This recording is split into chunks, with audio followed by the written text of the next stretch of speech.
I feel sorry that this is the last topic that we discussed because it should have been earlier in the interview. But I really liked your presentation with the B Foundation, even though it's not supposed to be called a foundation and it's going to be the B. And I had an interview with Jameson Lopp, and he had very kind words to say about your involvement in Europe. And he said that he wanted to do the same in the United States, but didn't have the same legislative background to work with. And what do you have to say about this project? Do you think that it will grow in time? Do you think that the next generation of blockchain developers will actually get educated through the B? Do you think that at one point you will actually lobby for Bitcoin in countries, or are you trying to stay away as a purpose?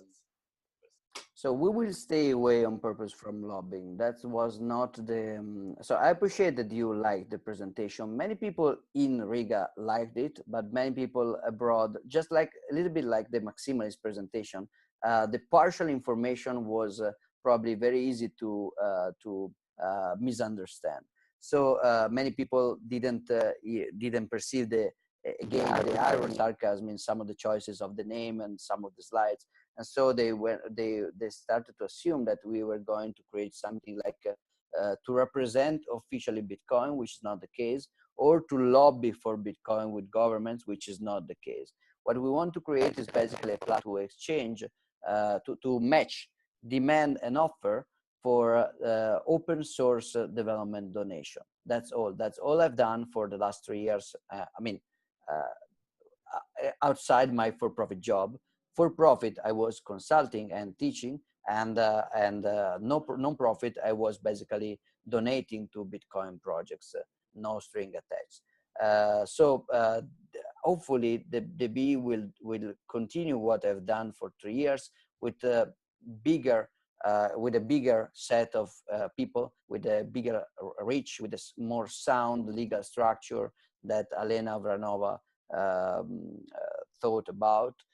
So I'm super happy that that Jameson could also be part of it. Mainly, I think I will, in a good way, use Jameson mostly as what we call a reviewer. So the idea of the B is that there will be a hierarchical tree of projects, and there will be donors donating to some node of the tree, and there will be developers claiming the donation like a bounty because of some development work that they did.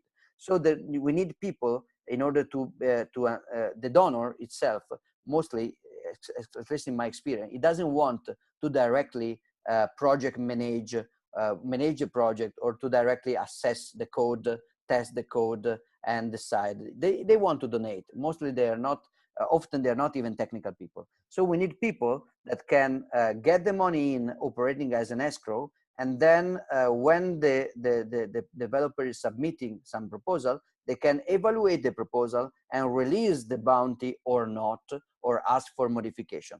James Lop will be one of these guys in my expectations, and so far he accepted. There was a lot of misconceptions about the role of the famous people I called on stage. It doesn't mean that we will have like everybody in the same company centralizing Blockstream and Casa Hodl or stuff like that. Everybody will keep their normal job. Jameson will work for Casa Hodl, which is a very cool company, by the way. Alena will work on Casa Hodl as well. I will work on my for-profit business. Adam Beck will work on Blockstream. Everybody there will work on their project, and but they will also be somehow requested to evaluate bounty claims inside the B website. So I had the occasion, the announcement created a lot of curiosity. So I discussed the B with a lot of people, also in interviews and podcasts.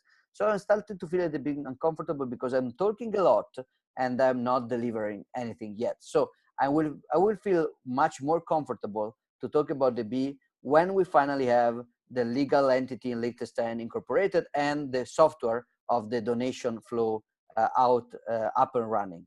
I look forward for that. I hope we can do that before November. but I'm not committing myself because these things are always a bit unpredictable.